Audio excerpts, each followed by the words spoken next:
Just move on up toward your destination. Though you may find from time to time complication.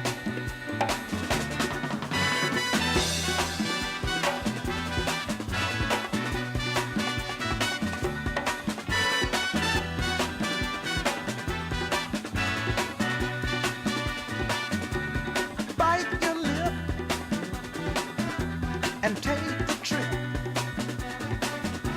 Though there may be wet road ahead and you cannot slip, just move on up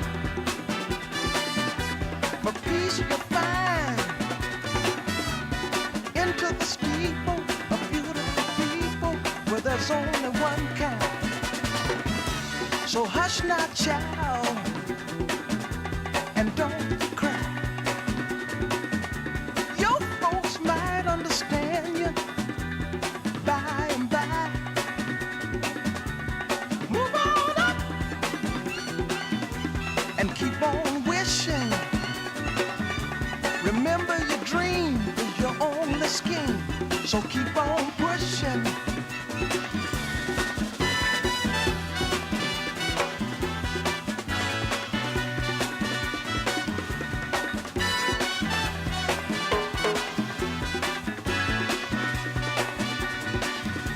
Take nothing less than the supreme best. Do not obey rumors people say, but you can pass the test. Just move on up to a greater day. With just a little faith, if you put your mind to it, you can surely do it.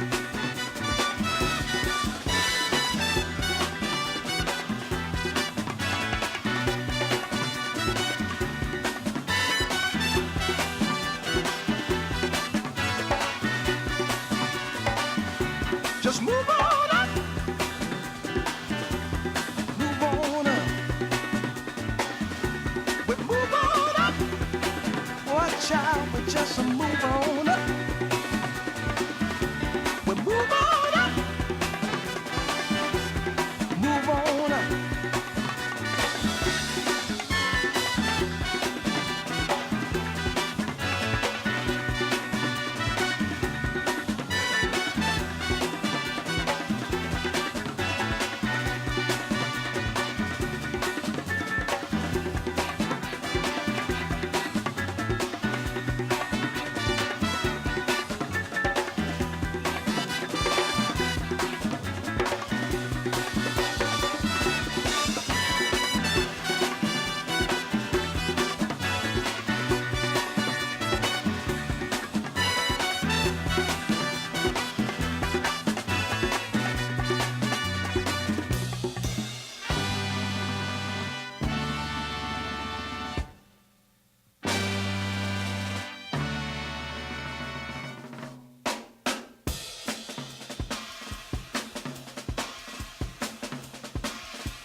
really didn't mean.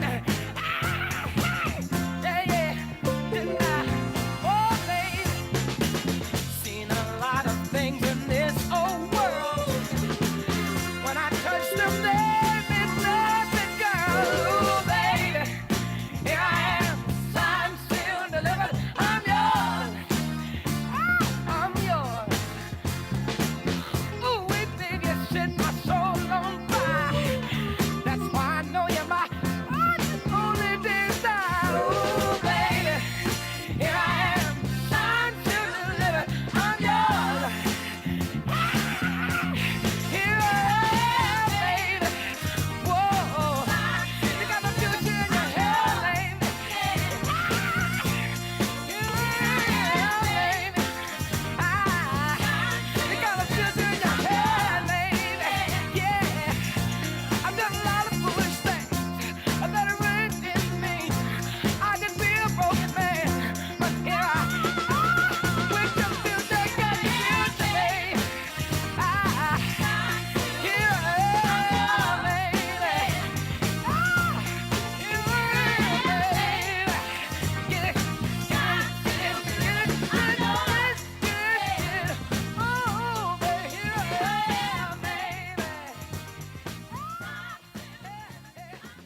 when the rains came.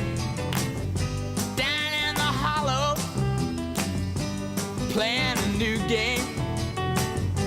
Laughing and a running, hey, hey. Skipping and a jumping. In the misty morning fog with our hearts a thumping. And you, my brown-eyed girl. And you, my brown-eyed girl. And whatever happened to Tuesday and so slow? Gone down the old man with a transistor radio. Standing in the sunlight laughing, hiding behind a rainbow's wall.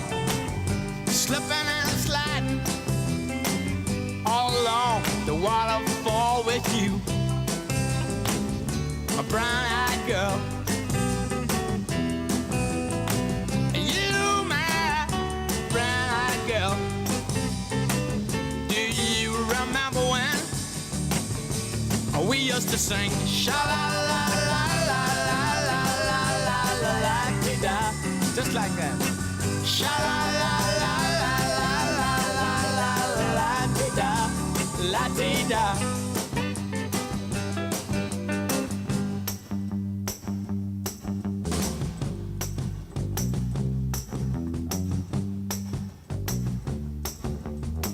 So hard to find my way now that I'm all on my own. I saw you just the other day. My, you have grown. Cast my memory back there, Lord. Sometimes I'm overcome thinking about making love in the green grass behind the stadium with you, my brown-eyed girl. You, my brown-eyed girl. Do you remember when we used to sing sha-la-la-la-la-la-la-la-la in the green grass?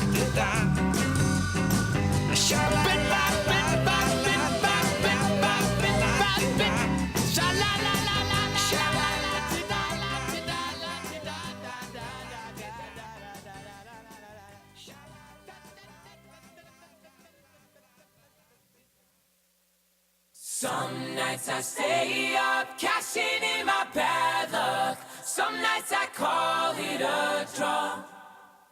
Some nights I wish that my lips could build a castle. Some nights I wish they just fall off. But I still wake up, I still see your ghost. Oh Lord, I'm still not sure what I stand for. Oh, what do I stand for? What do I stand for? Most nights I don't know anymore.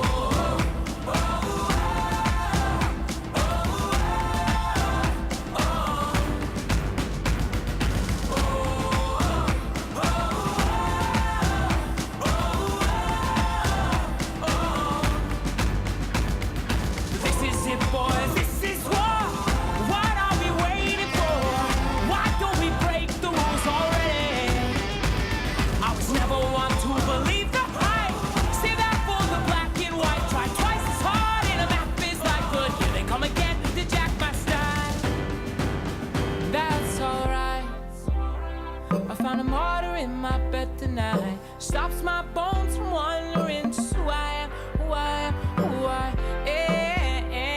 oh, who am I?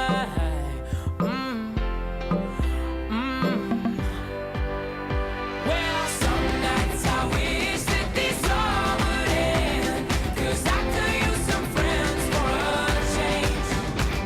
And some nights I'm scared you'll forget me again, but some nights I always win. But I still wake up, I still see your ghost. Oh Lord, I'm still not sure what I stand for. What do I stand for? What do I stand for? Most nights I don't know. So this is it. I sold my soul for this. Wash my hands of that for this. I miss my mom and dad for this. No. When I see stars, when I see stars, that's all they are. When I hear songs, they sound like a swan. So come on, come on.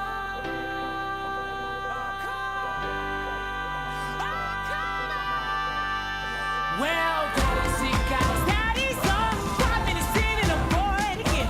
10 years of this, I'm not sure if anybody understands. This one is not for the folks at home. Sorry to leave, mom, I had to go. Who the fuck wants to die alone? All dried up in the desert sun. My heart is breaking for my sister and the calm that she call love. And then I look into my nephew's eyes. Man, you wouldn't believe the most amazing things that can come from some terrible lie.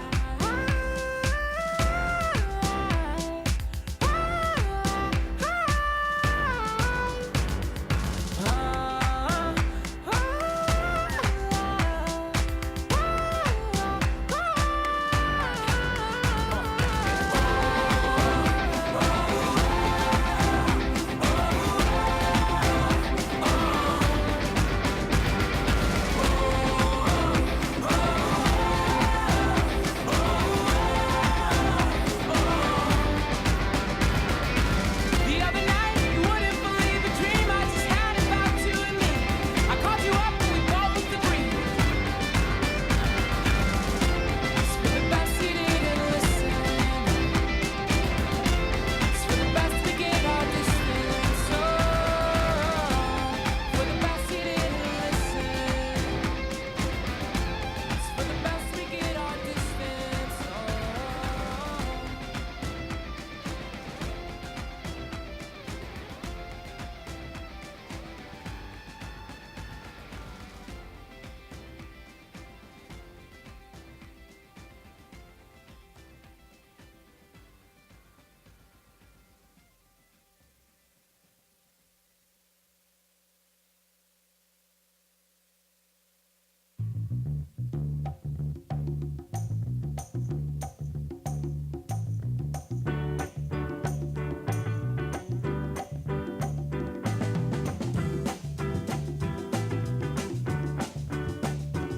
Your love lifted me higher than I've ever been lifted before.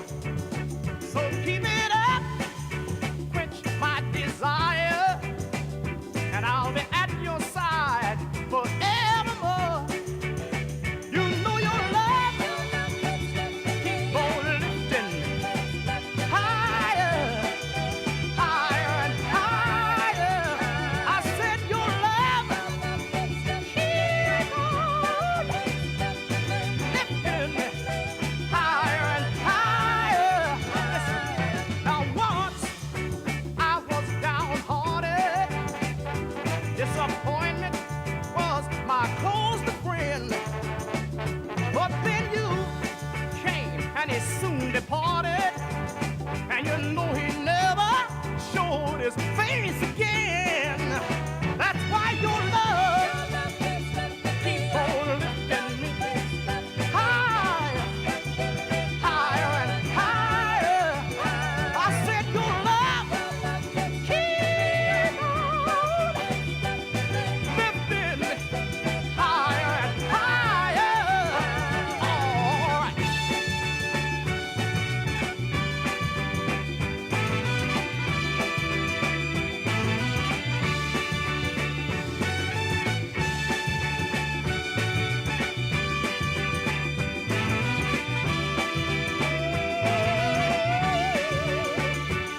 I'm so glad I finally found you. Yes, that one in a million, girl. And now with my loving arms around you, honey, I can stand up and face the world. Let me tell you, your love keep on lifting me higher, higher and higher. And I said your love keep on lifting me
Check 2 2.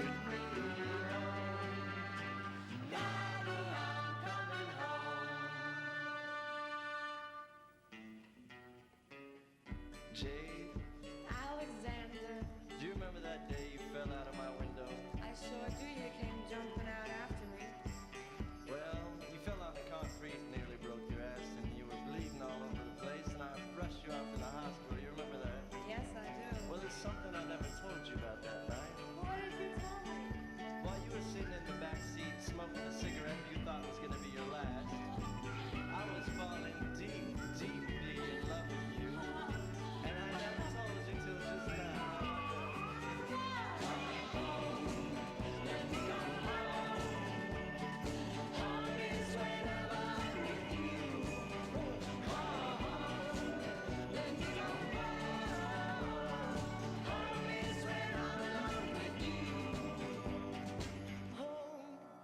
let me come home. Home is wherever I'm with you. Oh, home. Yes, I am home. Home is when I'm alone with you. Alabama, Arkansas. I get up my heart and cry. Mountain, mountain, waterfall.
I hear the drums echoing tonight, and she hears only whispers of some quiet conversation.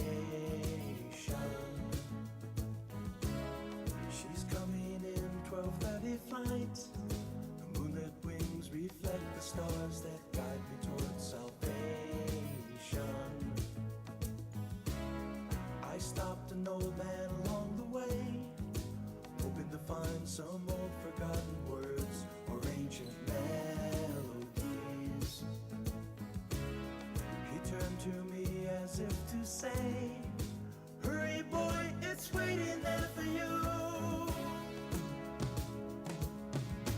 It's gonna take a lot to drag me away from you. There's nothing that 100 men or more could ever do.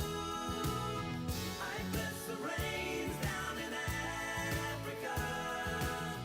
We're gonna take some time to do the things we never had.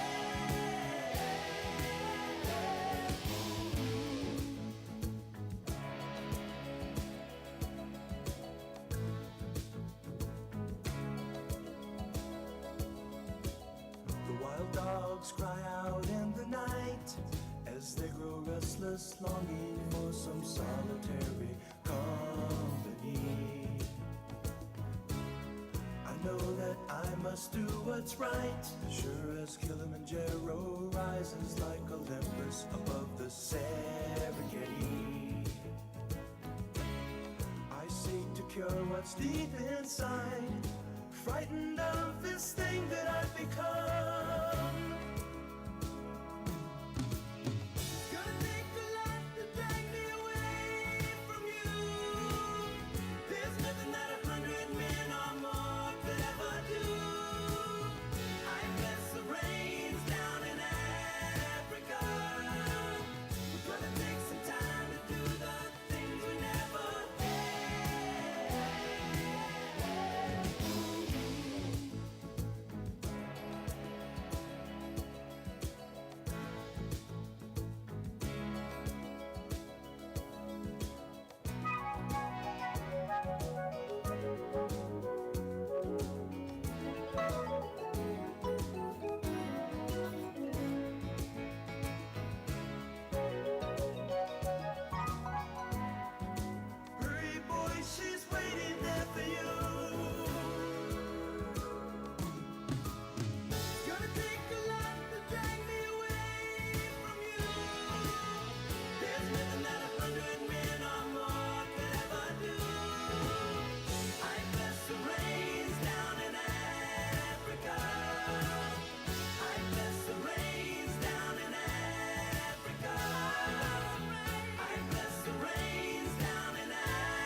Good morning, everyone.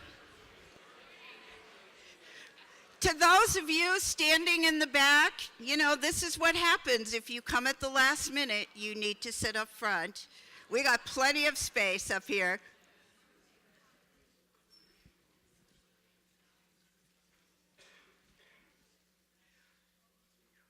Well, good morning again. Yeah. And welcome to Metropolitan State University's 2019 Convocation. It is so wonderful to have all of you here at the start of another academic year, including those who may be joining us through live stream. I am sure we all wish summer lasted just a little longer, but nevertheless, we feel the excitement of a new academic year as we reconnect with colleagues and look forward to greeting our new and returning students as they arrive within the next few days. In addition to all of the new students we'll be greeting, we have several faculty and staff who have joined the university since last year's convocation. I ask that each of these new or newish colleagues stand and be recognized as their units and names appear on the screen behind me. Let's welcome them all with a round of applause at the end of the introductions. So we're going to start with the IT Center of Excellence. And if you're in your office watching the live stream, I hope you're standing. Our Advancement Division, the College of Community Studies and Public Affairs, the College of Individualized Studies. Okay, they're standing up there in the back. Yay, there they are. The College of Liberal Arts, the College of Nursing and Health Sciences, College of Management, College of Sciences, Enrollment Management and Admissions. They're busy still enrolling students, I think. Financial Management.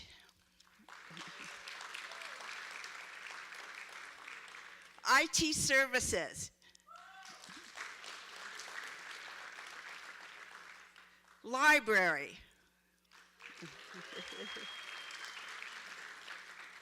And Student Success.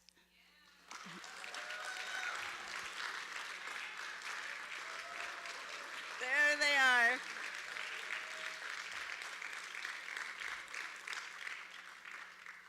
I hope that during lunch or over the next couple of weeks, you will all seek out our new colleagues and make sure to welcome them personally to the university.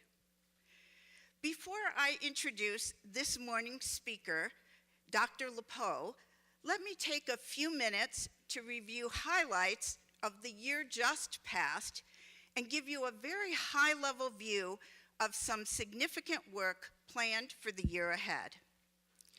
Two of the year's important achievements took place near the end of our fiscal year in June. These represent foundational work whose outcomes many on campus have been waiting years to see.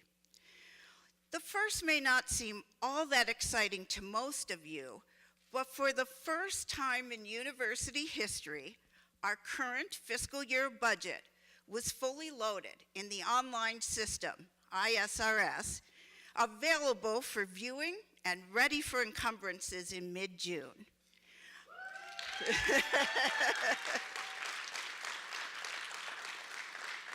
Seems basic, but it took us 47 years. We did it. Our new Chief Financial Officer, Tracy Hatch, arrived on campus during the third week of January, So achieving that milestone through a very compressed spring process took dedicated efforts on the part of our financial management team and colleagues with budget responsibility in every unit. It wasn't easy work because we knew costs were increasing this year, yet we were expecting enrollment to be down by as much as 2% this year. Careful stewardship of our limited resources was required, and the university is grateful to everyone who dug into the numbers, thought about their areas in new ways, and contributed to the cost reductions necessary to achieve a balanced budget. We realized some savings in FY18, and our new CFO suggested we could carry some of those over to cushion the revenue declines we were expecting and to help us protect programs.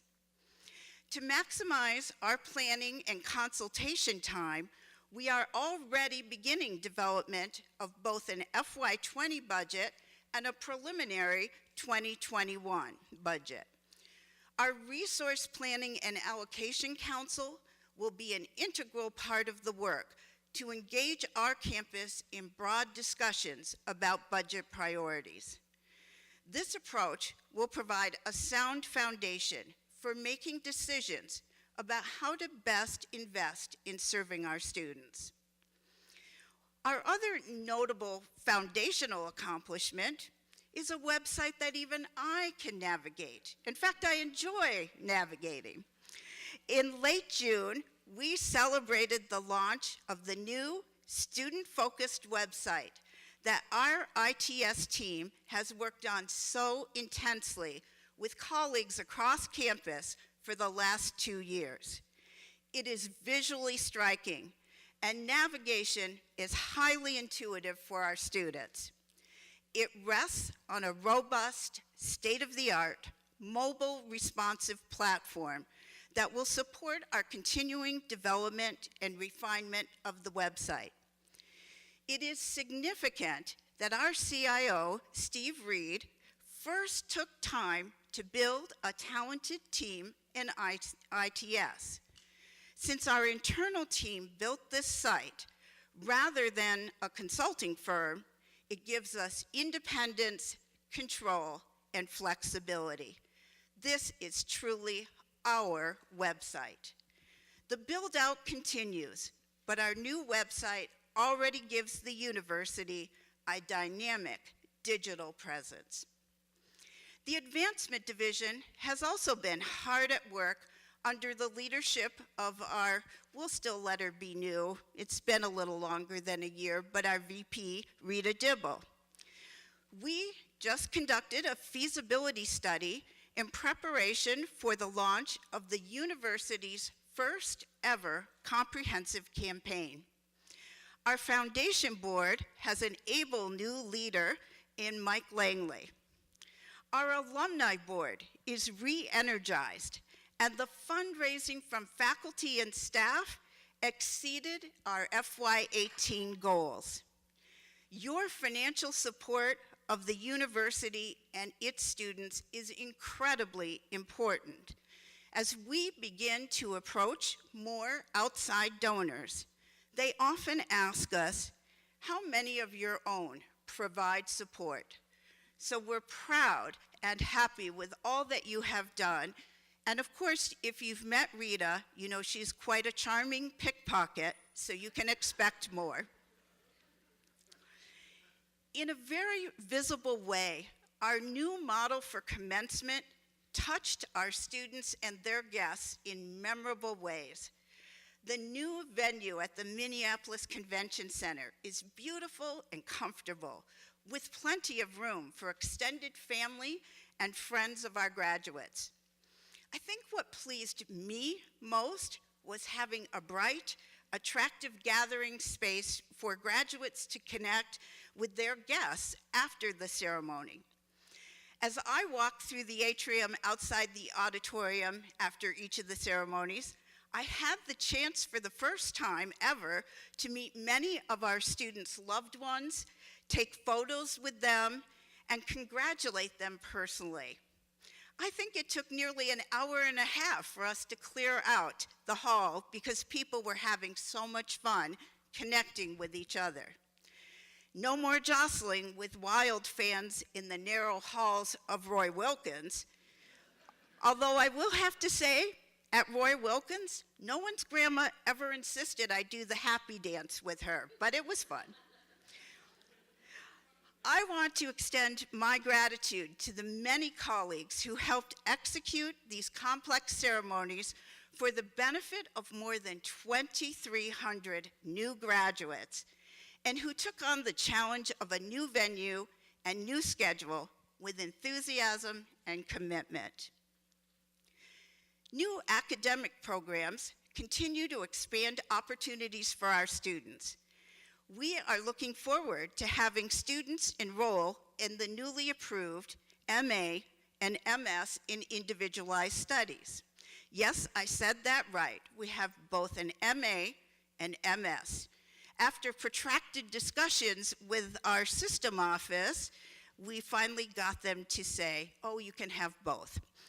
So I think that gives the ultimate flexibility in which we're seeking for our new graduate students. And we're also looking forward to beginning new programs in industrial and applied mathematics, data science, biochemistry, and cybersecurity. Through a new partnership with the Minnesota School of Anesthesiology, we will begin preparing specialized nurse anesthetists at the master's level in 2019, and will be working on the required transition to the doctoral degree by 2021. Now, I mentioned cybersecurity, and it's certainly on everyone's minds these days. Last spring, we were gratified to see legislative interest in our new cybersecurity program, new federal funding for its development, and new partnerships that will benefit our students. We unveiled our cyber range in spring with representatives from state and local governments, Fortune 500 companies, and the Adjutant General of the Minnesota National Guard, all speaking in support of our work. In fact, we have a strong education and training partnership with the Minnesota National Guard as they seek to develop their 21st century cyber warriors. We have clearly connected with a powerful need and interest in Minnesota. Partnerships with sister institutions continue to be key to our growth and service to students. It was a pleasure last spring to attend a festive signing ceremony for our new partnership with Hennepin Technical College's Eden Prairie campus. It's exciting to extend our baccalaureate completion options closer to students in the southwest suburbs. At the same time, we completed an agreement with Dakota County Technical College to put in place a focus in transportation management within our BA in individualized studies. This focus builds on the strength of the associate degree and adds the communication and leadership skills that employers are seeking. I commend the dean and faculty in the College of Individualized Studies for their creative work to meet student and industry needs.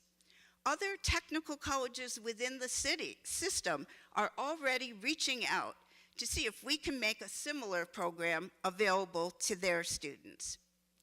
There is a resurgence in discussions about career and technical education nationally, but not everyone has realized that the new CTE needs to be supplemented with the type of liberal arts and advanced education that develops students' skills in communicating, problem solving, and creativity. Our work with technical colleges is truly leading edge. The College of Individualized Studies and faculty and staff across the university who serve on the Prior Learning Advisory Committee have also taken the lead in proposing and developing the Prior Learning Assessment Network to support colleges and universities throughout the system in expanding the use of credit for prior learning. The project has garnered operating funds from Minnesota State and allows the university to capitalize on its long-standing expertise in this area of growing interest among the public. We continue to play a leading role in exciting planning discussions for a shared fine and performing arts education center on land owned by North Hennepin Community College. Our public partners include North Hennepin, the City of Brooklyn Park, Osseo Area Schools, and Hennepin County. After a very promising start to a feasibility study early this summer, the Minnesota State Facilities Representative suggested we submit a request for 2020 bonding funds. This work firmly cements the partnership with North Hennepin Community College and provides a focus for our work in planning to extend Metropolitan State's presence to the northwest suburbs, an area of continued population and business growth and home to 4 Minnesota State two-year college partners. Our partnership with Minneapolis College, long-standing relationship, is also continuing to strengthen as our leadership teams work to envision a shared campus model to replace the notion of co-location. Both the college and university want to move beyond a lease arrangement to a true partnership. This commitment has been exhibited by our joint planning for the renovation and renewal of the MEC space, another bonding project for 2020.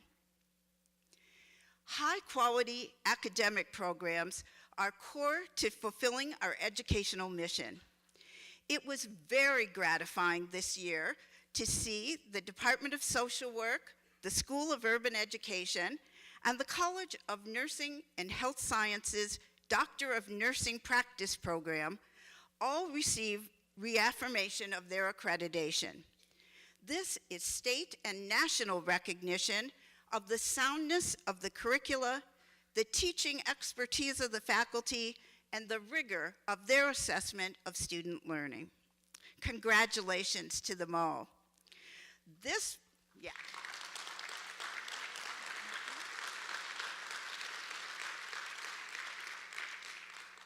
fall, I expect that the College of Management will join this distinguished group of specially accredited programs when its initial ACBSP accreditation visit occurs in October.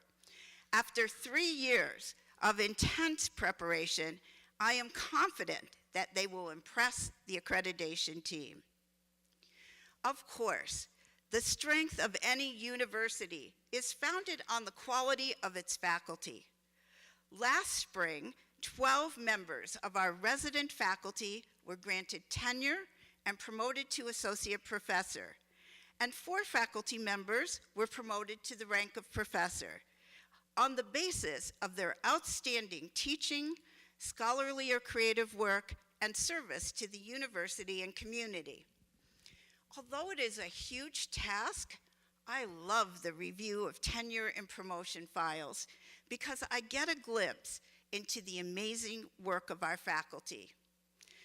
Other faculty members have published books in the last year, been consulted as experts by the national and local media, invited to be teaching faculty at national symposia, received prestigious awards such as the Minnesota Book Art Award, or have been recognized nationally and internationally for their work in community engagement.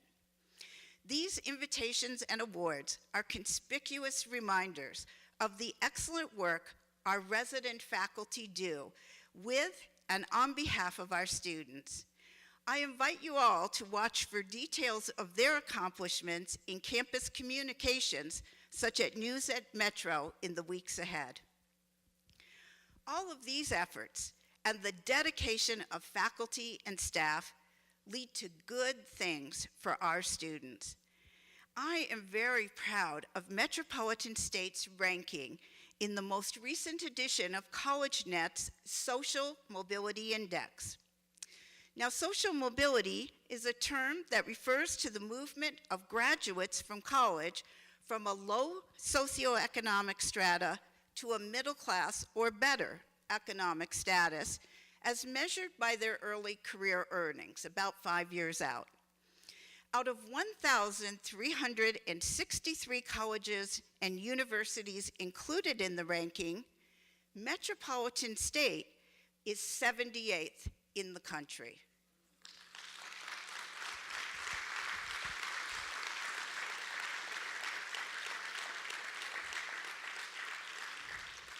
That puts us in the top 6%, top 5.98, but you know, I wanted to make sure we were exact about that. It also makes us #1 comprehensive university in Minnesota for promoting social mobility, surpassed only by Dunwoody College, a small institution which specializes in technical and engineering degrees. This ranking affirms the critical role this university plays in educating the students who will continue to make our state prosperous, our communities healthy, and our citizenry civically engaged. Metropolitan State is also now officially recognized as a minority-serving institution on the basis of the number of Asian American, Native American Pacific Islander students we serve, a so-called ANAPISI. I love that word. This makes us eligible for capacity building grants from the federal government, of course, once funding is restored for the program, which I hope will be soon. I attended a gathering of ANAPISIs early this summer, and through our affiliation with the Asian and Pacific Islander American Scholarship Foundation, our students are now qualified to apply for significant national scholarships worth as much as $20,000. We will be seeking your nominations and support for our student applicants this fall. It's a competitive process, and they need to write essays, so we're looking to Dean Hansen to help us get some writing support. Finally, one last university honor I want to mention is the receipt of the Higher Education Excellence in Diversity, or HEAT Award, from Insight into Diversity magazine, the oldest and largest diversity-focused publication in the higher education sector. The ongoing work of the Equity and Inclusion Council, our Chief Diversity Officer, Craig Morris, and others across the university was critical to our receipt of this recognition. Well, as you can see, last year produced many achievements worth celebrating, only a few of which I have time to highlight this morning. But just because I didn't mention the specific project on which you are most proud doesn't mean I don't recognize and value the work you are doing.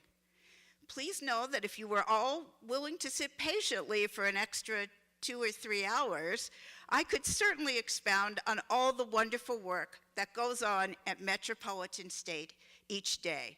But I know there's a picnic calling your name. But now, as we start the new academic year, we turn our attention to asking, how can this year's work reach further than ever before toward achieving our aspirations? How can we best actualize our vision and mission? How can we make progress, not only on this year's specific goals, but on our highest level strategic priorities? As we approach the start of this academic year, our university is ready to embark on a purposeful effort to understand how we can best create the excellent, inclusive, and equitable learning environment that will elevate our diverse students and employees' opportunities for success and fulfillment. To help us achieve the focus we need to reach higher, I am launching a strategic planning effort that will once again engage our broad campus constituencies. As Benjamin Franklin once said, supposedly, by failing to prepare, you are preparing to fail. Well, failure is not an option for Metropolitan State.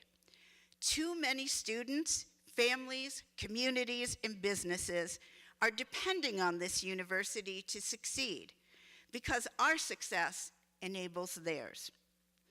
I am keenly aware that the value of a strategic plan isn't measured by the thickness or the weight of the document, but by whether it is known, understood, and referred to every day as a guidepost for action by the campus community.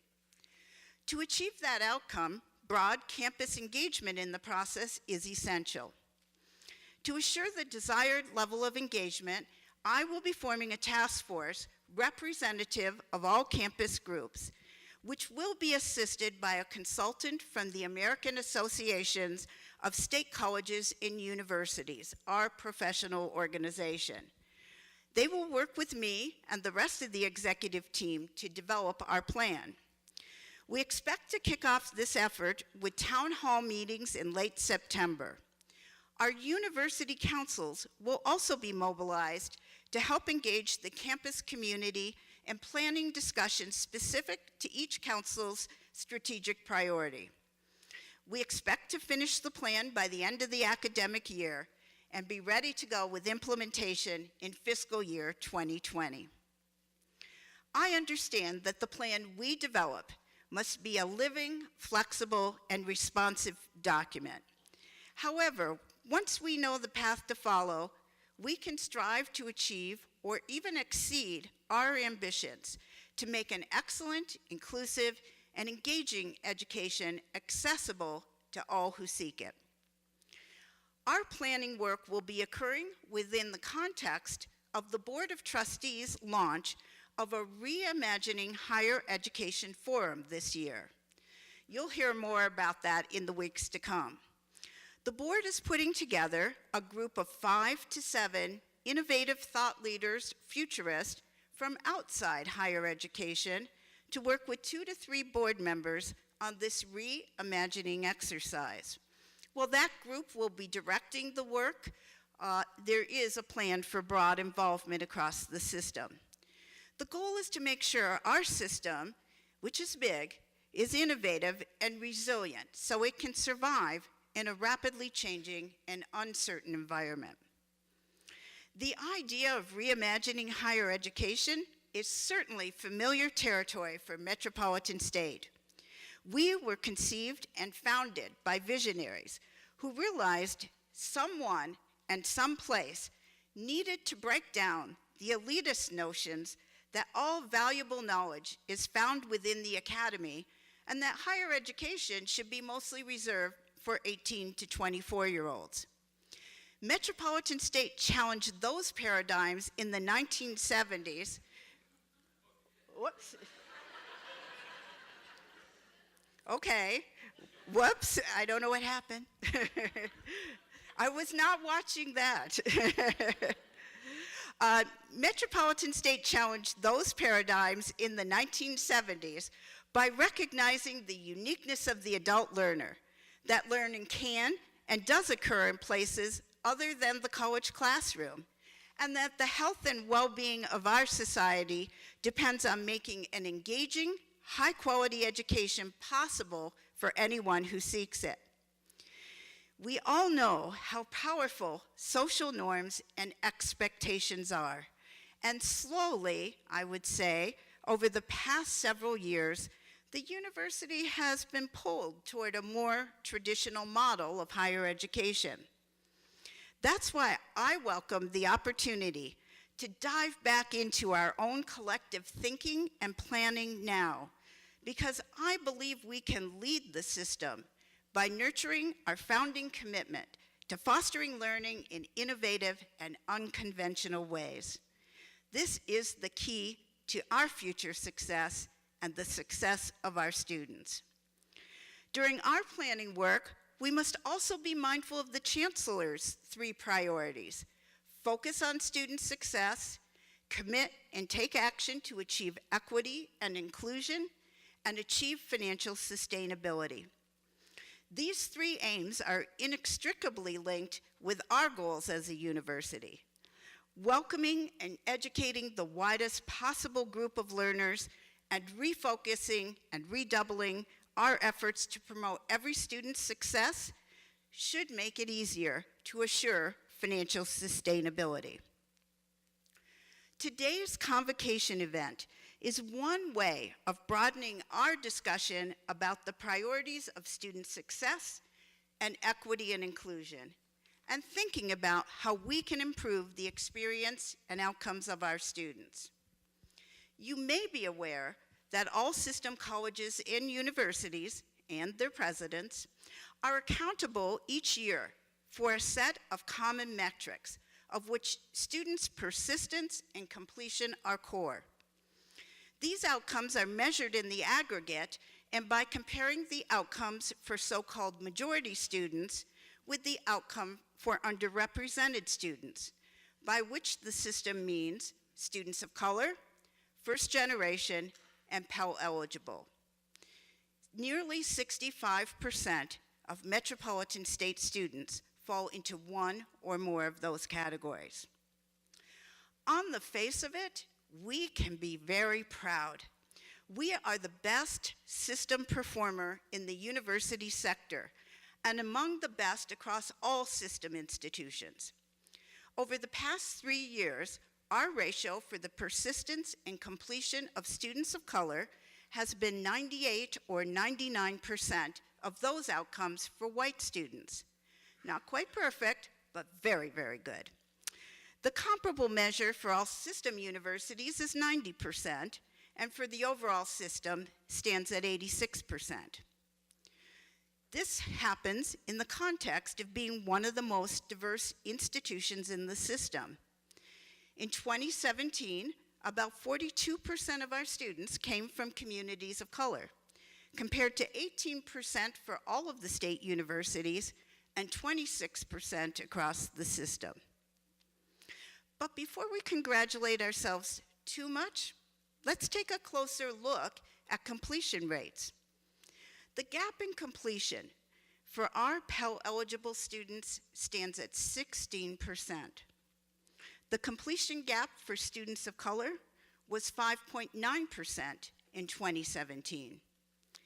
Even the completion ratio for first-generation students, an area where we used to show greater success, with higher completion actually for first-gen students, has slipped to a 5.4% gap.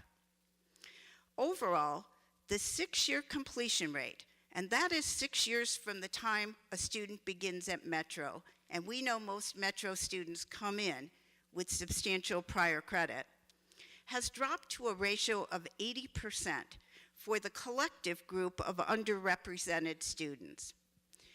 Those students had a 62.9% 6-year completion rate in fall 2017. So we need to do better in serving and educating our students, preparing them for citizenship and careers, and helping them achieve that emblem of success and passport to opportunity, a college degree. This day of celebration and renewal has been structured to articulate, visualize, and engage with the unique work before us during this coming academic year. In a few minutes, I promise, I will turn the lectern over to our guest speaker for this morning, Dr. Lucy Lepeau, who will help us think about how we as a community can create an inclusive environment that supports student success.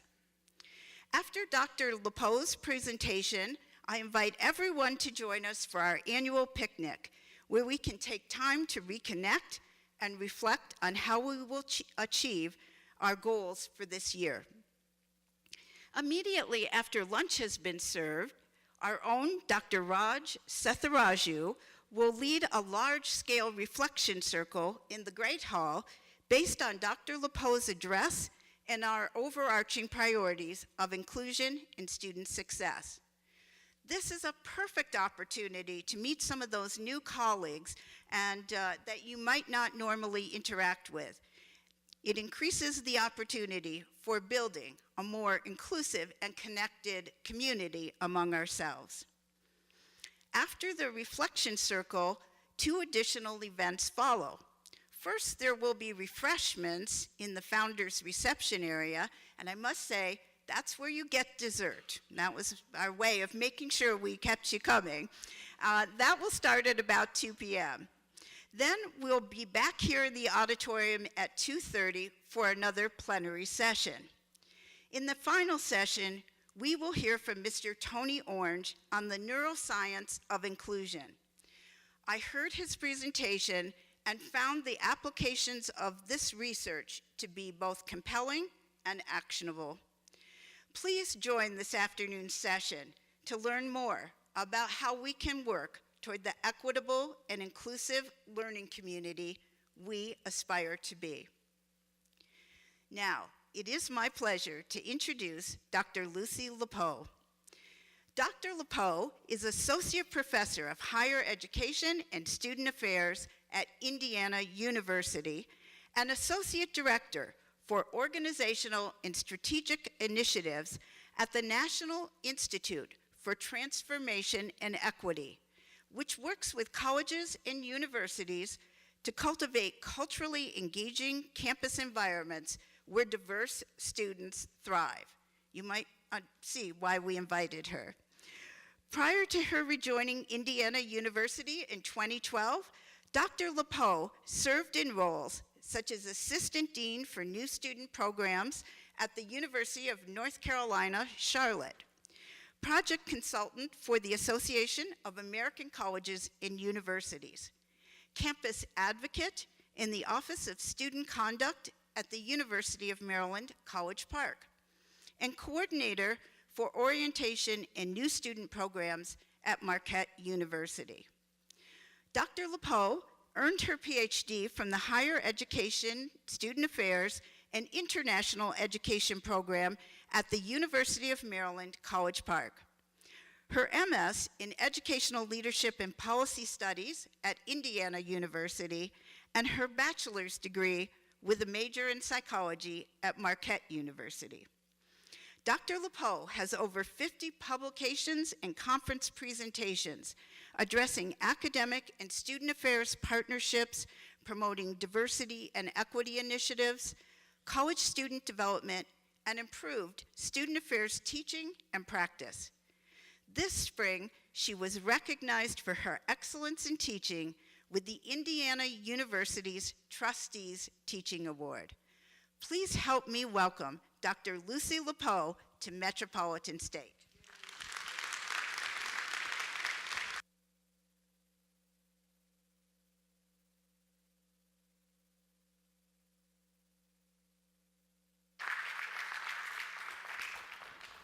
Good morning.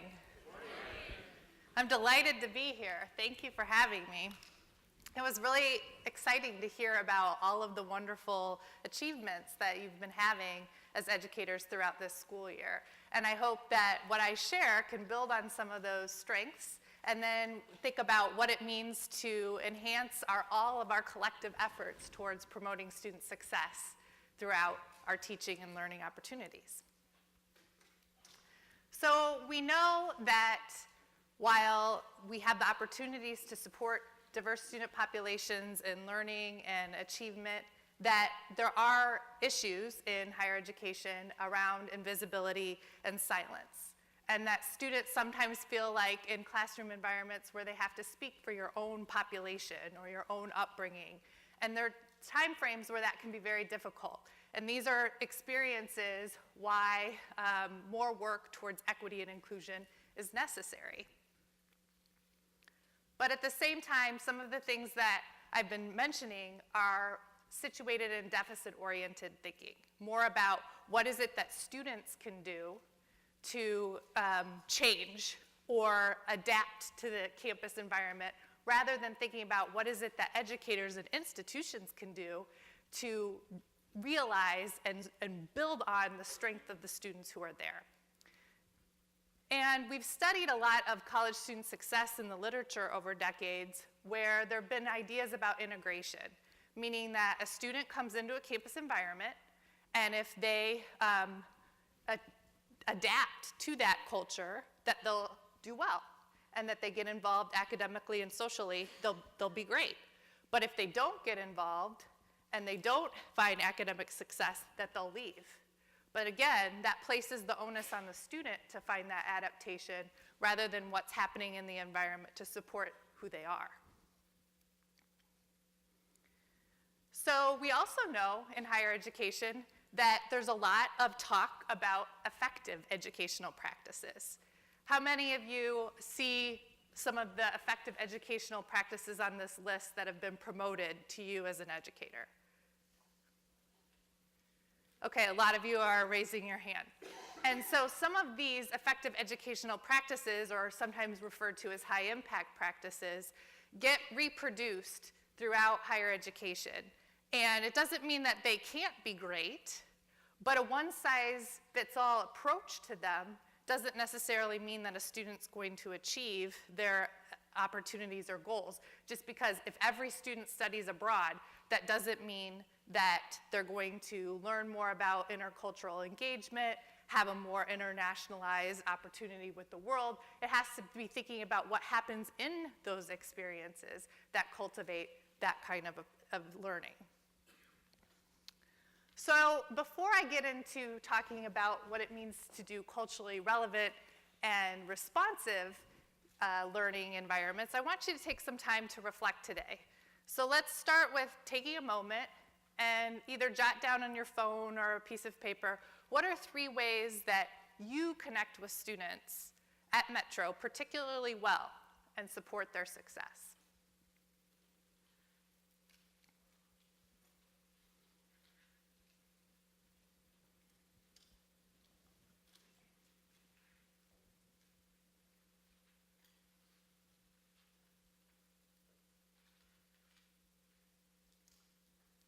And secondly, what are the conditions that you create to maximize these strengths that you have?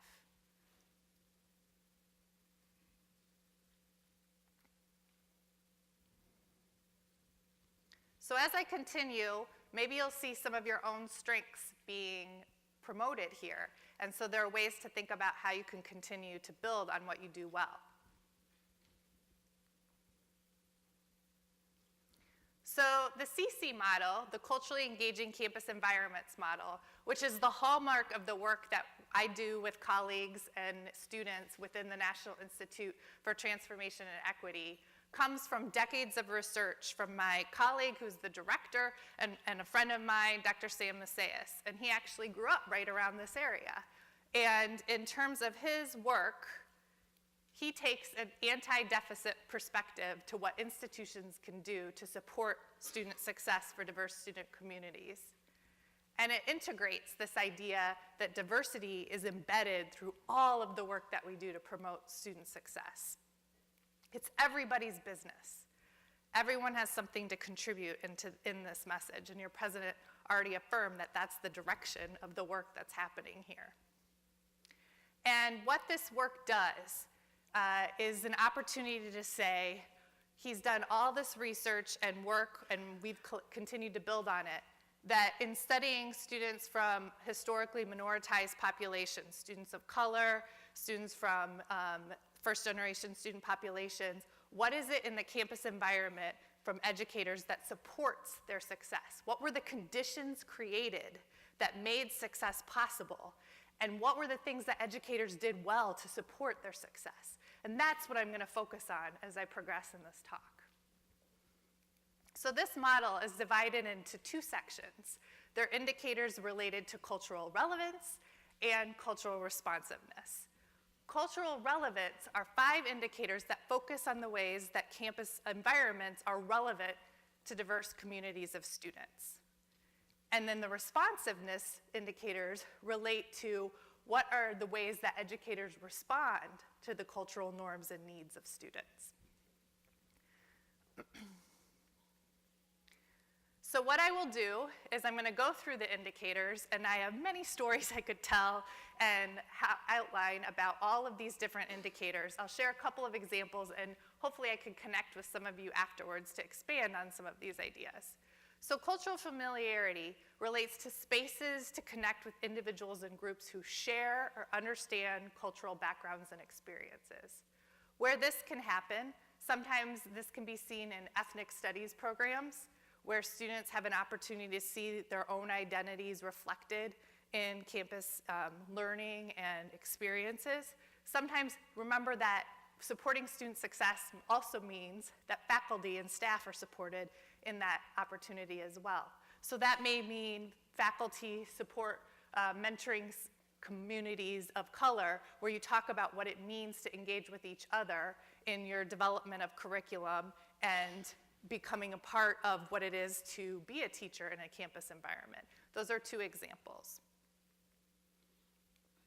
Second, culturally relevant knowledge. This is opportunities to learn and exchange knowledge about cultural backgrounds and communities. So how do you go about creating conditions to support that kind of success? So one example that I'll share, I often teach graduate students in higher education and student affairs, and I teach a class called Diverse Students on the College Campus. And a lot of my syllabus, I leave the readings off in the second half. And sometimes students come in and say, well, where's our reading list for the rest of this semester? And I respond, well, I don't know you all yet, and your own backgrounds and what it is that you're studying and what you want to contribute. So how can we co-construct what some of the opportunities to learn about who you are and who you want to be as an educator can be produced? And one example is that there's 3 students who identify as Southeast Asian, Black Muslim woman, and a Black queer woman, and they form their own sister circle to support each other within a predominantly white campus at Indiana, and in terms of their own experiences in the classroom. And as I've gotten to know them and learned about their experience, I knew that there was an ethnography of students who have, students of color who have also been sharing similar backgrounds, who tell their narratives and talk about what it means to prepare to be an educator in higher education. And I shared that article with them. And afterwards, in class, we had discussion, and they came and talked with me about how they saw themselves reflected in what we talked about. And that really buoyed their efforts to continue learning in class, because they could see themselves and then also think about what they wanted to do moving forward. Now, here's another example. Sometimes we like to think about, so when I talk about these things, how do we transform the differences? So when you think about a US history class, a culturally neutral response may be that a professor does little to get to know the students in the class. The syllabus is completely constructed before the students come in. And there are textbooks with facts, meaning you don't necessarily hear narratives or counter-narratives to situations that occurred in history. And they're also disconnected from students' lives. But a culturally engaging US history course could be where a faculty member spends time understanding the backgrounds of the students who are coming into the class. And you can adapt the syllabus. As much as we want to be prepared and that students have structure and know that what we're going to do, even having a clause saying we might change some things up later in the semester because we want to understand your own stories and histories. How could you bring in your own oral stories of your family members about the history that we're studying to be a part of this classroom environment as well? Cultural community service. This indicator relates to service opportunities for students to give back to their cultural communities. I noticed in doing research to prepare for this talk that the Institute for Community Engagement and Scholarship here at Metro, it looks like there are a lot of opportunities where students can get engaged within the local community and communities that maybe they identify with, and that creates connection, because not only are you oftentimes a student maybe learning or earning a degree for oneself, but also for their families, for the communities that matter to them, and that this is a part of creating that connected initiative that's there. Another way to support faculty in cultural community service are to create grants where you're doing work with communities that you care about, that maybe you connect with an individual racially, ethnically, from different religious communities that you're a part of, and that your research is connected to the people who you want to connect with and serve. Those are other ways that an institution can create opportunities for cultural community service to arise. and meaningful cross-cultural engagement. Opportunities to engage in interactions that focus on solving meaningful social problems with people from different cultural backgrounds.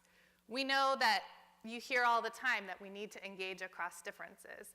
And politically right now, that seems complicated in the current political culture and climate. And sometimes, what are ways that we can create these learning opportunities? I think a starting point is the reflection that you plan to do this afternoon. How can you learn from each other about who you are as educators and what are your goals and objectives for promoting student success? Sometimes common reading opportunities can arise where there are teaching and learning opportunities where perhaps this type of gathering can happen more than just at convocation time frame. And to place in conversation about, we all read a common book, but how did you bring who you are to it? And what did that mean in the way you interpreted it? Whether that is similar religious identities, differences, political differences, it can be more of a bridging component. But just because you have compositional diversity, which clearly is a strength of Metro, doesn't mean that meaningful cross-cultural engagement is there. You have to create the conditions to do that and understand where people are coming from and why who they are matters. And cultural validation, the extent to which campus environments value the cultural identities and backgrounds of students. When students see in the mission statement, which is present here, that you care about student success and opportunities to support and value students from different minoritized populations, and that it's embedded in all of the work that is happening. When students see, it doesn't have to be a center, doesn't have to be a cultural center where there's a building necessarily present there, but where are there physical artifacts on campus that demonstrate students who they are, their lived experiences? How are student stories being marketed on the website? These are opportunities where students can see who I am matters, and who I am and who I want to be is part of this environment. So those are the cultural relevance dimensions, the 5 indicators that relate to how do students see themselves reflected in the campus environment. And now I'm going to transition to cultural responsiveness.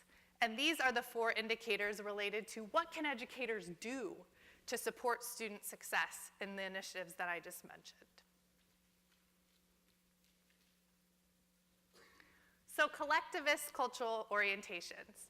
This one relates to the degree to which campuses have cultures that foster sense of community and collaboration rather than individualistic competition. So some of the opportunities that can arise in this piece. How do students know that their collective success in the class is more important than their individual grade? This can be created through, sometimes that is creating group work, and many professors do have those components of group work associated with it. But how can students be evaluated with each other about what did I learn about you and how you contributed to the project that we ultimately created in this class? How do I see what I learned from each other? Presenting an idea, if it's nursing students, how do I see how you are going to be so caring to different communities who you want to serve in the medical profession? What did we learn about that from each other through conducting a group project? That's a different frame rather than saying, I wanted to make sure that I get the best grade and that is only the part of my completion component. Another way to think about it can happen with faculty and staff as well. What are the components that play a role in all of your collective success? That may mean teaching and learning conversations where you grow with each other in that process rather than thinking it's only about finding the award that I'm going to do or the next big grant that I have to achieve. Although those realities are there, creating different components to support each other's success in that journey can be part of students seeing how we're all committed to a larger cause, and that is where success can thrive. Holistic support. This means access to at least one institutional agent whose students know that they will provide them with the information they need, offer the help they seek, and connect them with the information or support regardless of the problem or issue that they face. And in talking to Craig and hearing more information about Metro, some of the components, if students stop out, that can happen.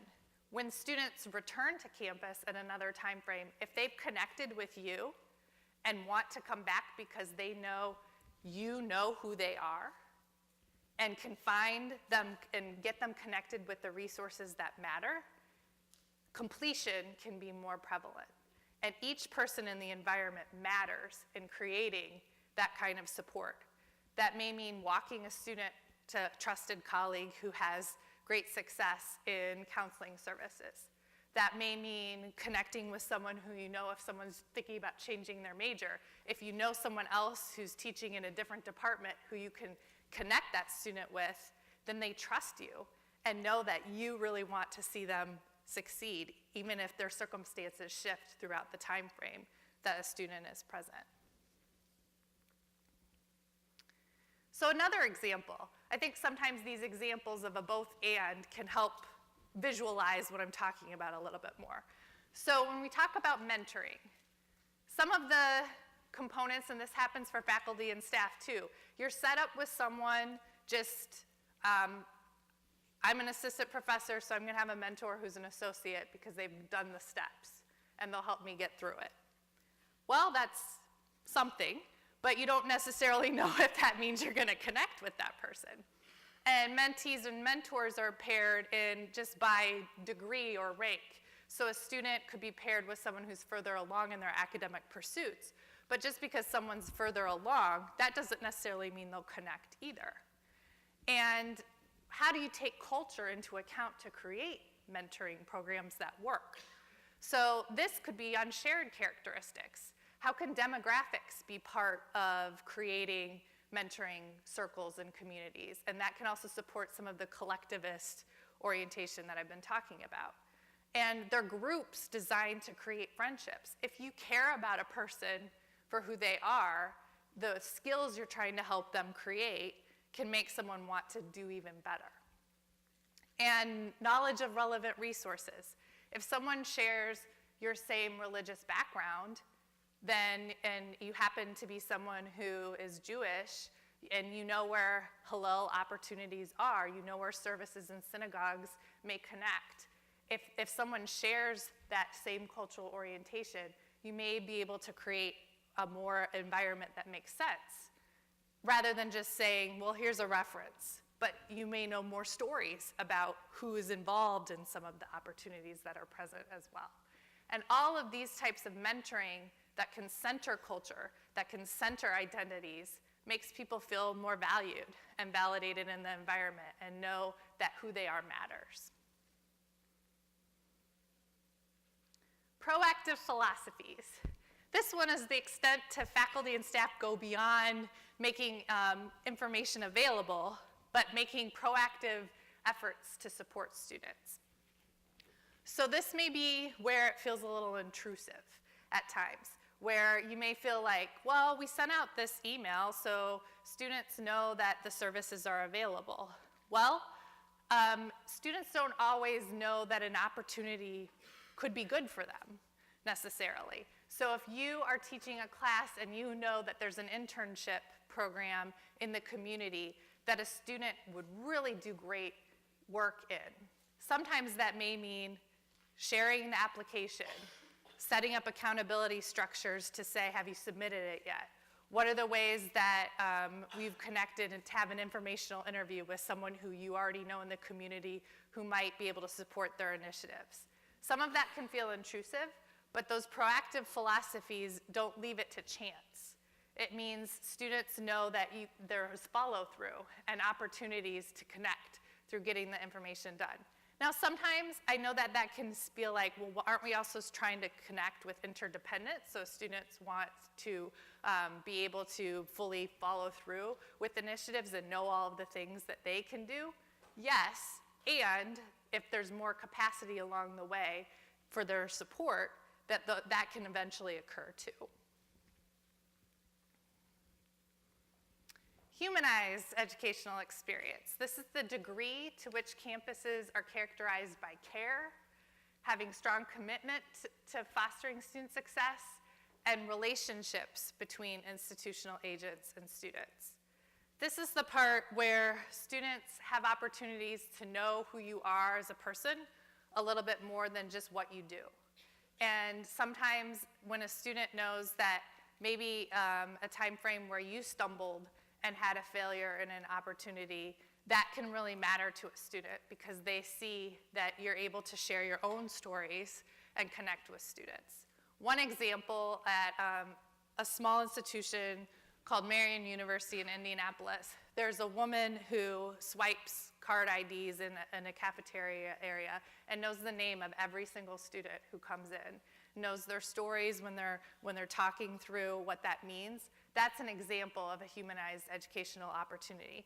Now, students may, from all different backgrounds, and people are working full-time and coming to class. That doesn't mean, the example I just shared may not work within this particular environment, but it's knowing that when students see that someone's looking out for you and is gonna notice when you're not there, that matters. And that can connect with a humanized educational opportunity as well.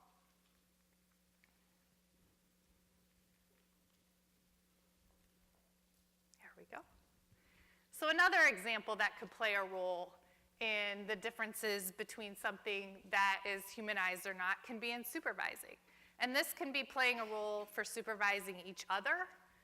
This may happen with department chairs in the room. This may happen with student success coordinators. This may happen with students who are doing work study in your offices, playing a role as well. So when you think about culturally neutral supervising, this is when a supervisor thinks they have the power to make all of the decisions. And the accountability really goes up and down. Supervisors are paired based on job descriptions alone. If you supervise and I've done these tasks before, then I can be a supervisor to you. But if it's culturally engaging, again, it's relating to understanding how do you get to know each other? How do you think about the collective success of the complete department? So that may mean shifting some tasks and responsibilities because someone else in the department, when your collective staff, has something that you don't. And how do you think through creating that knowledge and resources for students? That may mean creating your own libraries within your own department where students can have resources that connect with their own identities.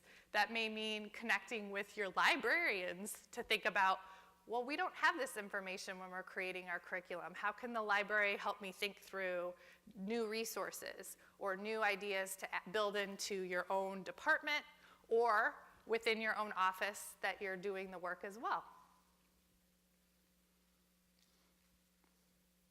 This can also relate to student organizations and advising. How can we think through different ways to create something that's culturally neutral to something that really connects with students? Sometimes, and this varies in space, and some of this may be more not having an office space, but how are students creating their own work to understand their own strengths, because those affinity spaces matter. How do advisors get to know backgrounds of students? If you're doing events and bringing in food, if it's students' own identities and backgrounds, how are the community members engaged in creating opportunities to support local businesses for their events? There are different creative ways where students can see themselves reflected in the organizations that they care about and that they want to be engaged with as well. But when we get caught up in technical tasks, sometimes that can be lost in thinking about what a student may want to get out of that experience.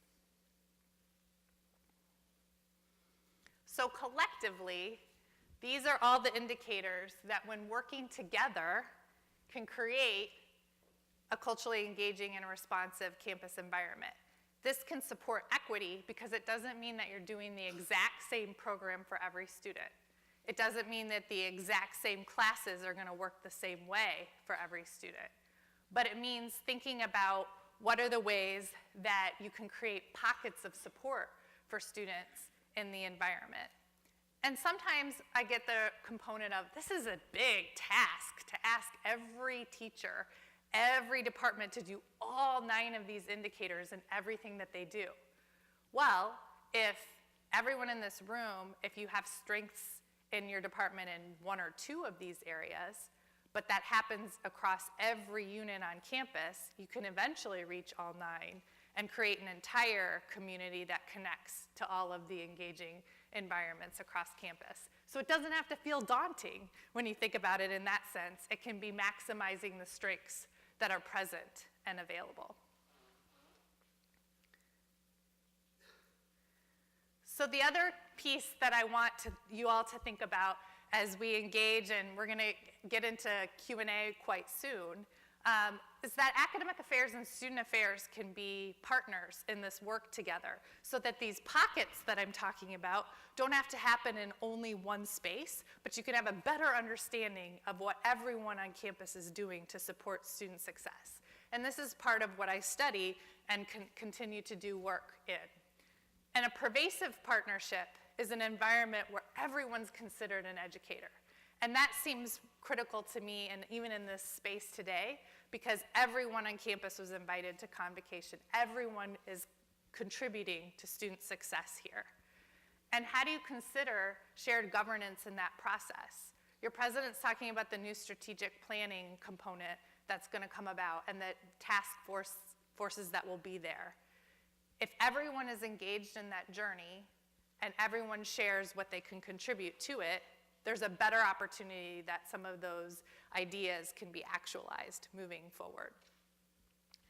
And some of these ideas and opportunities can happen in multiple ways. How do you reward each other for collective energy that's happening in your own classroom experiences? How are the stories being shared in the work that you're doing well to see that the success is happening? And how are you using data and assessment differently? So you may be not just how many students are enrolled in a process and what grades did they get, but what experiences did they have that validated who they are and what kinds of work they want to do in the future. There are different creative ways to create assessment strategies that look at that information, and that's partially what can happen with academic affairs and student affairs working together to cultivate success. So I want to go back to the individual reflection that you had in the beginning of this session. And think about your strengths in terms of cultural relevance and responsiveness. So I asked you to think about 3 strengths that you possess in your work to support student success. So if you look back at those 3 strengths that you mentioned, how did cultural relevance and responsiveness play a role? Did you think about your strengths as happening or being applied differently dependent on the social identities of students? So are your strengths utilized differently when you think about students' race, when you think about students and their opportunities in religious communities, when you think about students and who they are in relation to generation status, if they happen to be immigrants? Does that influence the ways that you apply your strengths in your practice? And if it doesn't, what are ways that some of the indicators that we talked about today could play a different role in the conversation?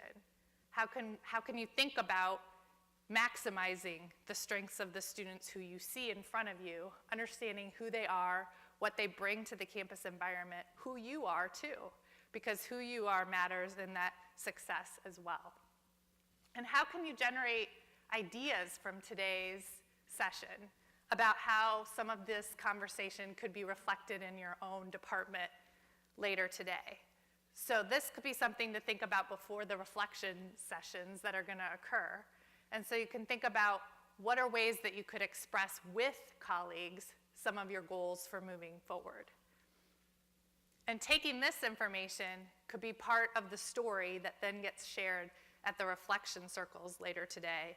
And that can drive some of the goals and initiatives that may happen within your own departments as well.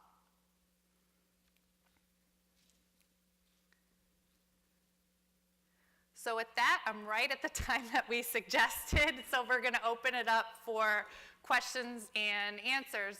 But I hope that you can continue building on the good work that you're doing here, and I really appreciate being here with all of you today.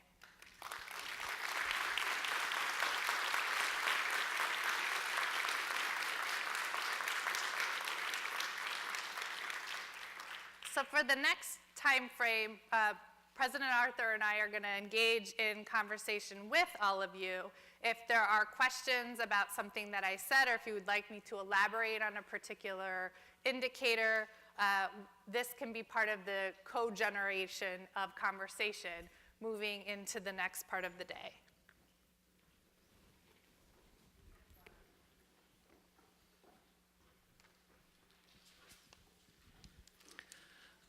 Yes. As far as I understood, you're thinking that creating a culturally comfortable environment would help the learning process. Doesn't that risk the learning that the students receive by putting themselves in an uncomfortable zone? The most learning I have received is when I have traveled to a different country and started living there and putting myself in an completely uncomfortable, culturally, language-wise, all the routines are different. And suddenly I learn a lot in that environment. So aren't we risking losing that by creating a very culturally comfortable environment for students who are coming from different backgrounds? I appreciate what you're saying in the storytelling, and I think that there's a both and in that response. So when students are in an environment, if they see themselves reflected in the space, they're also talking across the differences of students who don't have that experience necessarily in the environment. So if in order to have yourself reflected, and then you can engage across those differences, that uncomfortable component can become more comfortable as a part of being ready to work in a society that engages students, colleagues, entrepreneurs who all identify differently. And sometimes, yes, studying abroad and getting yourself completely out of your own identities, your own cultures, can really throw you into saying, what I'm doing here doesn't work anymore. And my own identities or experiences don't seem to work in this particular environment. That's a great learning opportunity as well. What we're saying is that you can have both in a campus environment, but if a student doesn't see oneself reflected in the curriculum at all, or doesn't see oneself reflected in the environment that's present, and everything seems to be taught from a different cultural background or a different understanding, then that may not buoy them to keep wanting to learn. So how do you create conditions that can both validate and push to get outside of one's cultural understanding? So what I hear from you is that both are possible. And we're saying that some of that validation is important for students to persist and to want to continue in the campus experience. Pardon? There's a sweet spot somewhere. Yeah, somewhere in there, for sure. This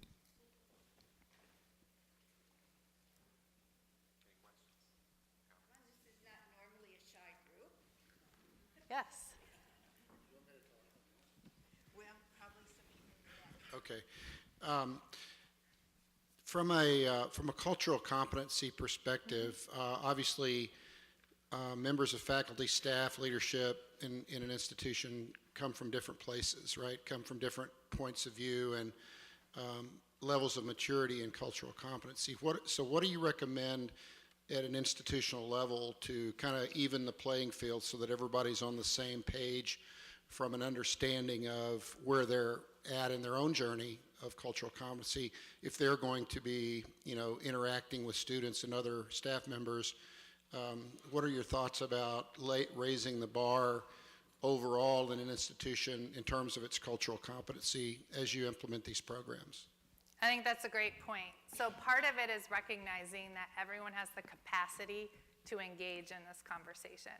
Sometimes when it comes from also the deficit orientation about who faculty and staff are, if it's saying, well, they just don't have any competence and they're only operating from a heterosexist perspective, or this person is just sexist and that's just how it's going to be, that actually deters everyone within the campus community of moving forward. And so that takes opportunities for missteps and mistakes to be part of the culture and environment as well.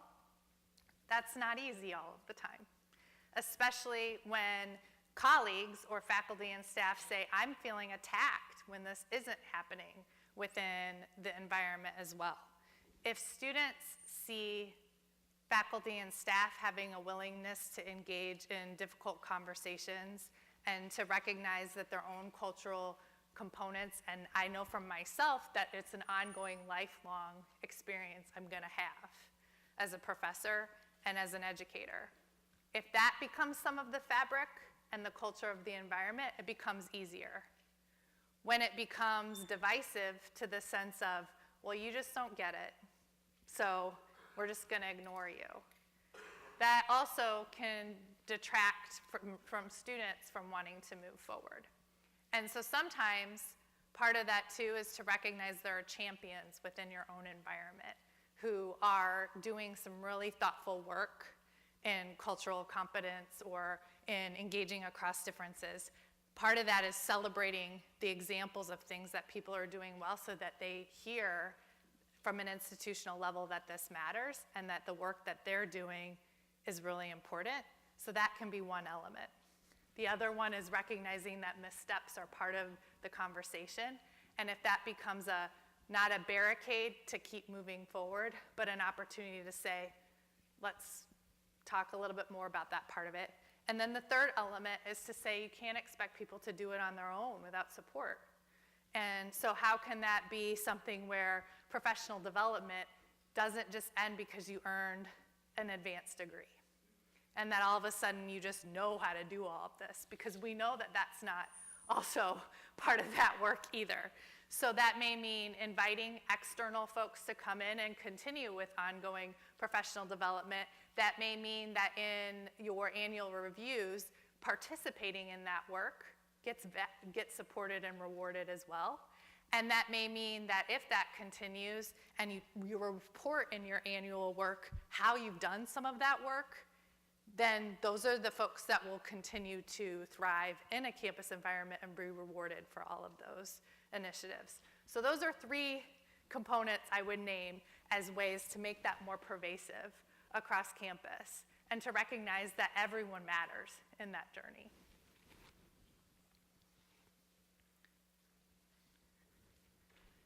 Got it.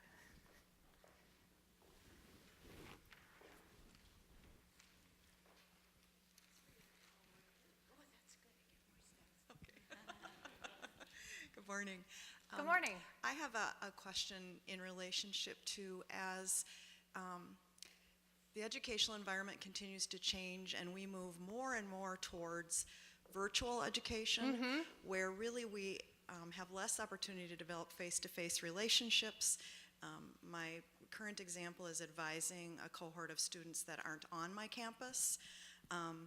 And trying to think about how this becomes meaningful sort of in that environment. And maybe you could comment a little bit about how an educator can be thinking about that in that context, but also I wonder, are we, because of that in education, are we moving more towards a culturally neutral approach versus an engaged approach because the virtual environment doesn't allow us to do some of those more close relationship building activities that would help us?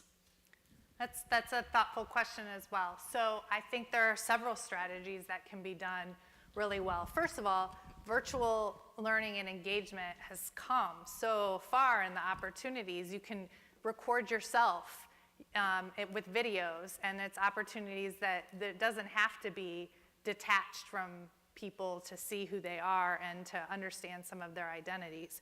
So ways that can play a role.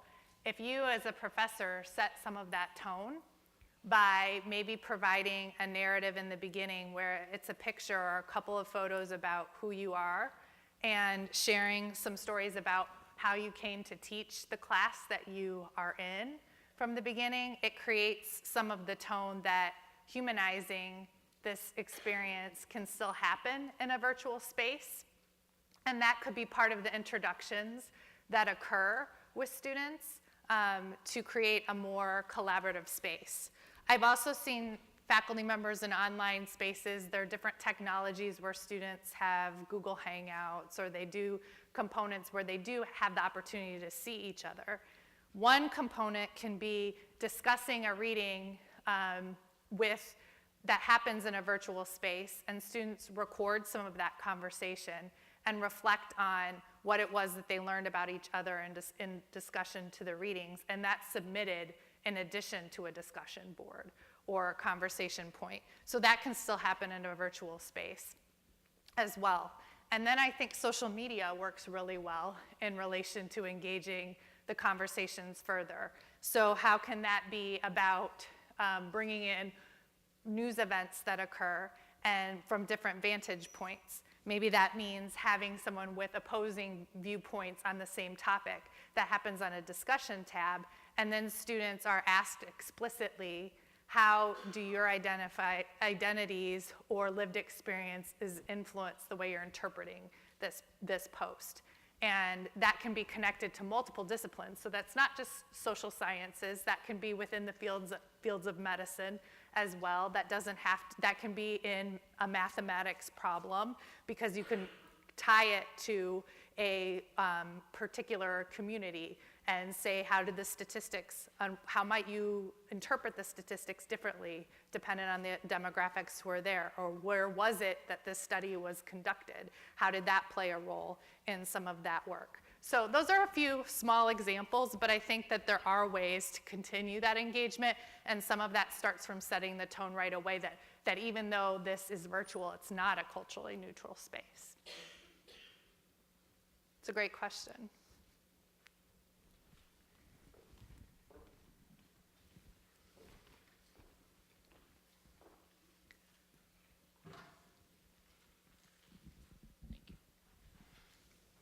So my question is related to applying this in kind of my own field, which is the sciences. So I'm in the biology department here, in which we try and tend to be very neutral and fact-based and everything like that. Do you have ways that you've seen that have worked to incorporate this cultural relevancy into some of that context, where it feels like it might be very foreign to the topics that we discuss? To the topics that are there.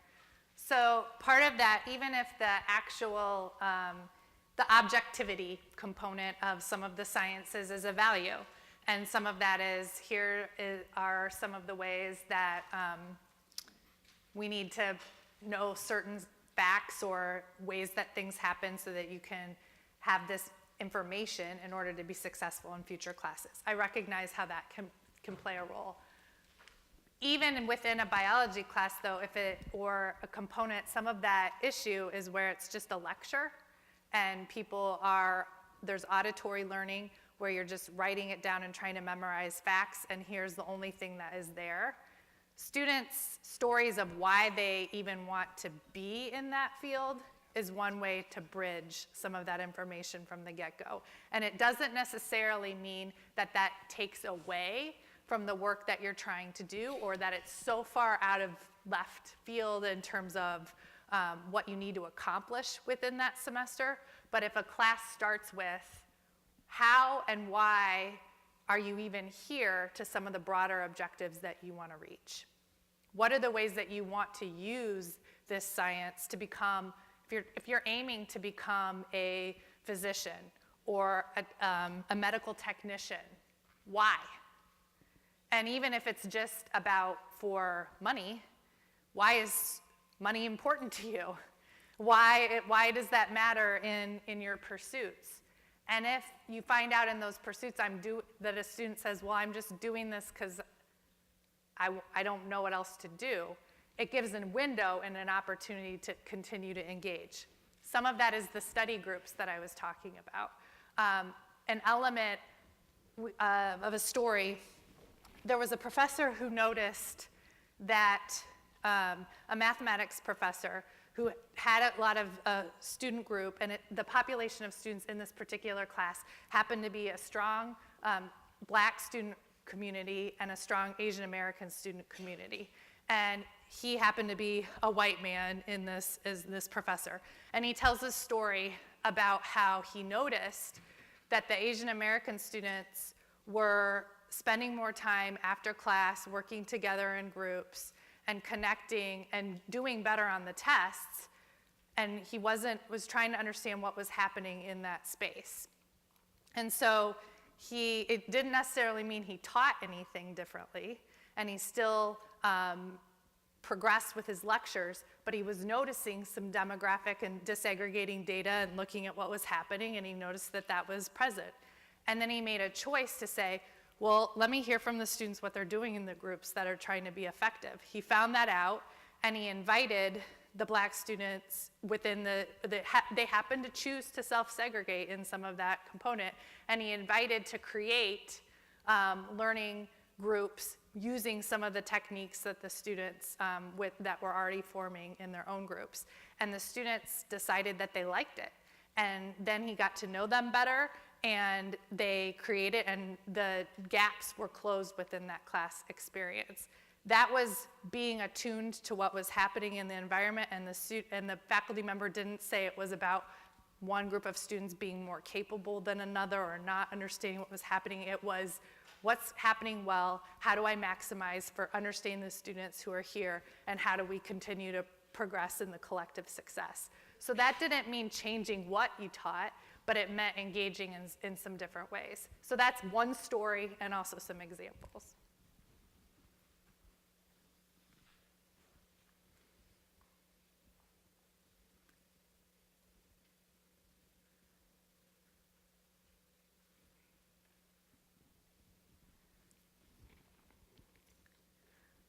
I think we can continue to engage in questions too. I think some of it, an opportunity in this space, is also if there's something that you're doing in your work that really connects with what I've been talking about that you'd like more people to hear in the community, you can share some of your own experiences too, if you'd like. So I'll ask one. Lucy, you've had a chance to examine some of our publicly available information and had some conversation with folks. If you were to point out some opportunities, given our uniqueness, given where we are, given the state of higher education today, what advice would you give us in terms of our journey and what you've seen so far? So some of what I've seen is this opportunity that there's so much connection within the Minneapolis-St. Paul communities here at Metro, and that there are many students who identify as immigrants and students whose families are creating their own lived well-being within this community.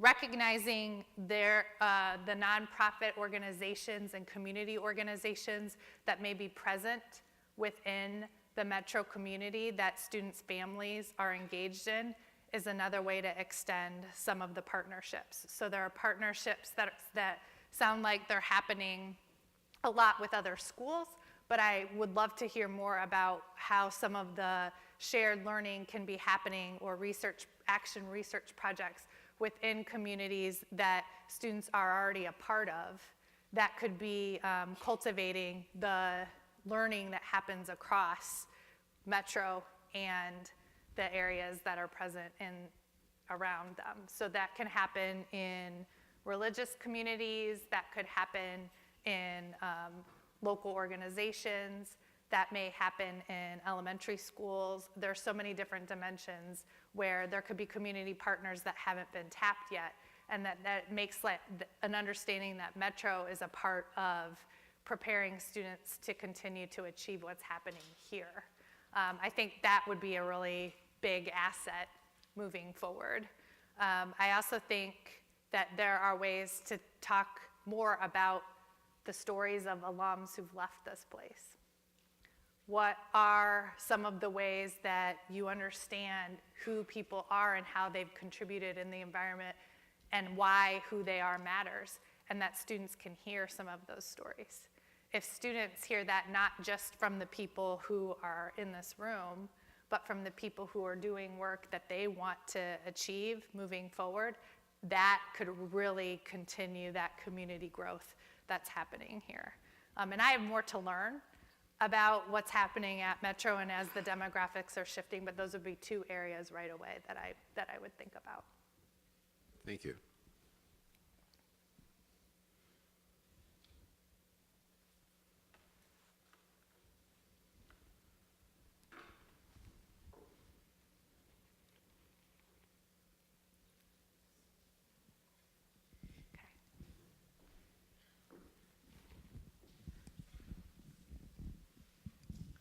Hi. Hello. Wow, it's really loud. I hope it doesn't pick up my stomach, which has been growling as people around me. I was wondering if you could talk a little bit about the phenomenon of tokenism and whether or not there was a positive analog to that that has come up in your research and studies. Yes, that is a great question. So some components of tokenism often reflect to dimensions of if a student depending on the demographics of the students who are in a classroom or in a space, that let's say hypothetically that the class happens to be predominantly Black and that there's one Latinx student in an entire classroom experience. And that tokenism can occur when a faculty member or a staff member wanting to engage a student to say who you are matters ends up being, well, what do you think about current policies about trying to build a border wall? Let's ask the student who identifies as Latinx what their perspective may be. That element of tokenism can be incredibly harmful and incredibly detrimental to a student's well-being of, I'm not going to speak for my entire population. I don't have the same perspectives. I can share what I think, but that doesn't mean it resonates with everyone. And the Latinx population is really diverse within it. Are you talking about someone who's from Ecuador? Are you talking about someone who has background from Mexico? What are you even meaning in the components? And so when someone gets pigeonholed as speaking for an entire population or having the opportunity that their experience has to speak to everyone, that's very challenging for students and can be really harmful. Where some of that, you asked the question of it, is it ever positive or are there components? Well, some of that relates to building trust and rapport within students' opportunities with each other first, so that there's more recognition that you're not being asked to speak to a whole population's experience. So some of that can happen earlier on in classes or in environments where students can pair up and share narratives and recognize that the diversity within a racial, ethnic, religious community is vast. And so tokenism, if I'm hearing your question, the way that I described it, I think is very harmful. Ways I think you could turn a little of that component is to say individual narratives of students to understand who someone is different. And that part of it can play a role if it's not putting someone on the spot and having someone asked to speak to everything or to all of a group's experience, but their experience itself matters. And so you can create conditions in pairs that then can build to broader groups that can then understand we're going to complexly bring in ideas from different perspectives. It doesn't have to just be asking a student, how can you eliminate some of the tokenism that can play a role by seeing who's reflected in the readings that are selected, by seeing who speakers are that are brought into a campus classroom or an organization, by social media and YouTube components that play a role to recognize that there are differences in that. So sometimes it can be transitioning some of that between an individual narrative as strong and not being a part of asking to speak for all.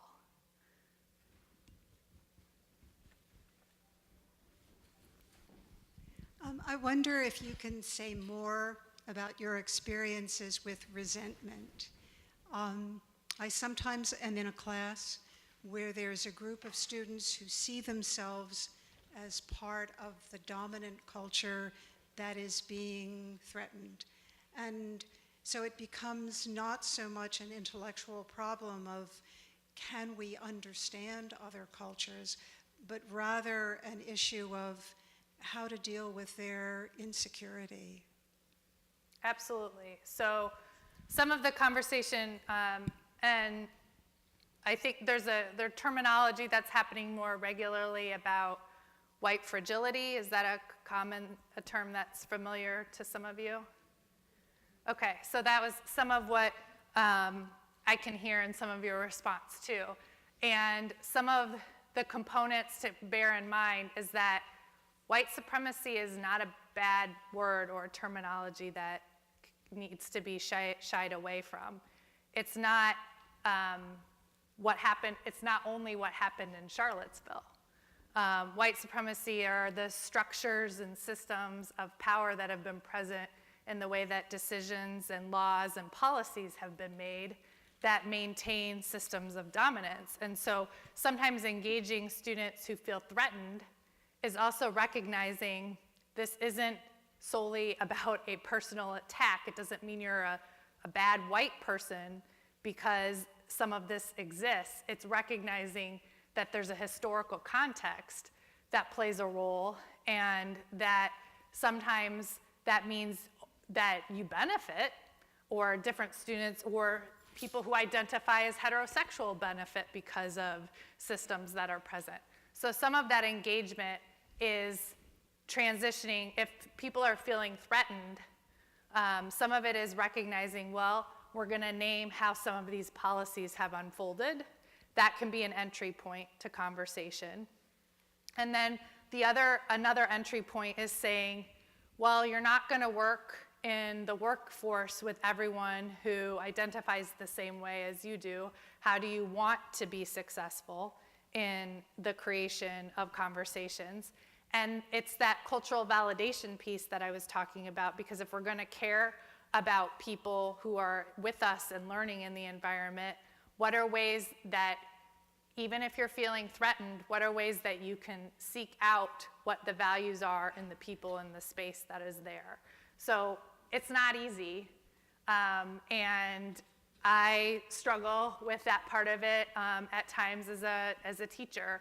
And at the same time, I think one of the worst things that can happen is to not talk about it. So one of the components is if you're just going to try to ignore the dominance that is present or the threat that's there, by not talking about it, it can reinforce that that's okay. And so some of that is very challenging, and there are dimensions there, but those would be a few initial things that I would share.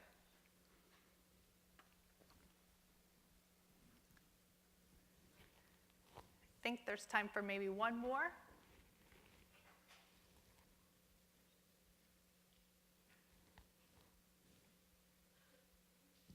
Well, if no one else is going to speak, Lucy, I have a question. Great. I was very interested in your comparison between the culturally neutral workplace and the culturally engaged workplace. And I think, work is often one of our most hierarchical types of structures, very individualistic in the way we've set it up. So I'm wondering if you have examples of, and you could tell a story about any place that has taken some action to try to break that down and make the workplace more engaging. Yes, I think that's an area we're ripe for research and doing more work in that dimension to try to push that moving forward. I think an example I'm going to share actually where it could be taken as, well, that's being culturally relevant, but how do you think about it maybe a little differently? How many times within staff or departments there are birthday traditions or components where there's a card handed around, everyone signs the card, or within your office, everyone gets a birthday cake, and you create conditions that is meant to support and validate who's there, but you're doing the same thing, and maybe within that family or person, that isn't something that connects to their traditions. Or sometimes, even though the term a holiday party happens in December, it gets very constructed as Christian, and many different organizations and people within your organization celebrate multiple different holidays. So by doing that thing to create community and try to not be neutral, by doing that thing and doing the same thing over and over, it actually perpetuates a neutral space or a dominant space. So I would encourage, as an example, to say, how do you disrupt some of that, is to ask, well, why do we do that? Why do we have that norm? And that taken for granted norm, does that work for everyone in our department? How do we talk about ways that we as a collective might be celebrating or valuing each other? And maybe sometimes that is, we don't want to do a birthday thing, but nobody ever talks about it or even discusses that that's a norm. And those things may be small, but that's a smaller way to disrupt some of the taken for granted assumptions that can happen in our organizations and our structures to then generate what are some different things we could do moving forward. That, now again, I didn't give a big, like, this is how supervising works really well at this off, but I'm gonna start smaller to say that's a good entry point, and then how can you build from there?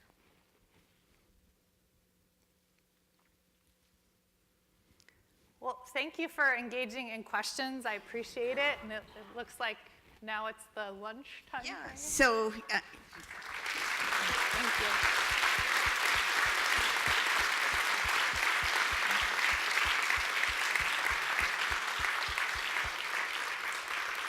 And I think we see this group of people jumping up and running out, not because they're so anxious to get out of here, but because they have duties to help guide everyone over to the picnic and to make sure everybody gets served, good food and has a good time. So you notice they were mostly wearing blue shirts, and so that was. I don't know, when I went to college, actually the blue shirts were the food service workers. That's what you were called. You were part of the blue shirt brigade. So I think it's appropriate. I want to thank everyone for being here, whether in person or virtually through the live stream.